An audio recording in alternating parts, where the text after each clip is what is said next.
Hi bros. இன்றைக்கி சட்டசபையில் முதலமைச்சர் விஜய் சில சலுகைகள்லாம் அனௌன்ஸ் பண்ணியிருக்காரு.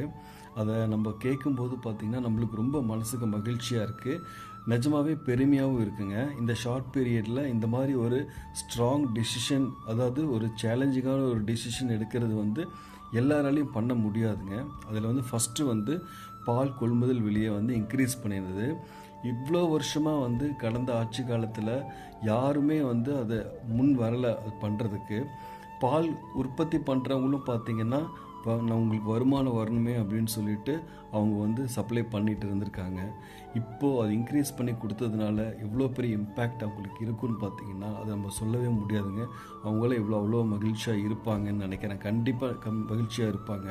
அதில் ரெண்டாவது பார்த்திங்கன்னா மருத்துவ காப்பீடு 5 லட்சத்துலேருந்து 25 லட்சமாக இன்க்ரீஸ் பண்ணியிருக்காங்க. இது சாமானிய மனுஷங்களுக்கு, பணம் இல்லாத மனுஷங்களுக்கு உடம்பு சரியில்லாமல் போகும்போது தான் அதோட அருமை நல்லா தெரிய வருங்க. கண்டிப்பாக இது எல்லாரோட லைஃப்லேயும் ஒரு பெரிய ஒரு மாற்றத்தை கொண்டு வரும்.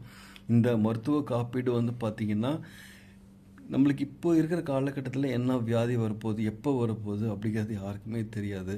ஆனால் அதுக்கு இந்த மாதிரியான மருத்துவ காப்பீடு ஒரு திட்டம் இருந்துச்சு அப்படின்னா பொதுமக்களுக்கு ரொம்ப ஹெல்ப்ஃபுல்லாக இருக்குங்க. இது என்னென்னு கேட்டிங்கன்னா இது பெரிய பிக் இனிஷியேட்டிவ். இது 5லேருந்து 25ங்கிறது ஹை ஜம்ப் மாதிரி. அது நம்ம தலைவர் விஜய் இம்ப்ளிமெண்ட் பண்ணியிருக்காரு. மூணாவது பார்த்திங்கன்னா எம்எல்ஏஸ்க்கெலாம் ஒரு கார் கொடுத்துருக்காருங்க.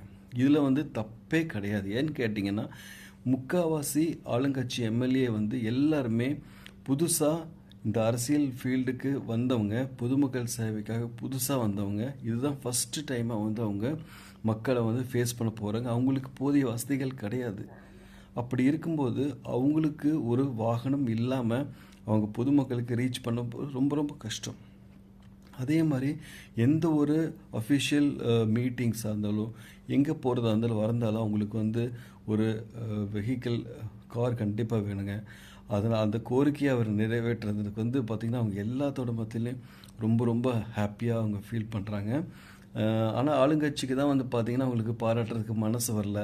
பட் இருந்தாலும் இதெல்லாம் நம்ம கடந்து தான் போகணுங்க. அவங்க பாராட்டுக்கெல்லாம் நம்ம எதிர்பார்த்துட்டு இருந்தோம்னா நம்ம வேலை பண்ண முடியாது. அதனால் ஃபியூவலும் கொடுத்து, ஒரு ஹெல்ப்பிங்க்கு ஆளும் கொடுத்து, நம்மளோட மக்கள் சேவையை இன்னும் என்ஹான்ஸ் பண்ணுறதுக்காக நம்ம தலைவர் விஜய் கொடுத்துருக்காரு. இது கண்டிப்பாக அவங்களும் மிஸ்யூஸ் பண்ணாமல் கரெக்டாக அவங்க யூஸ் பண்ணுவாங்க அப்படிங்கிறது நம்மளுக்கு நம்பிக்கை இருக்குங்க. நான் நெக்ஸ்ட் டாப்பிக்கில் நான் மறுபடியும் வரேன். பாய்.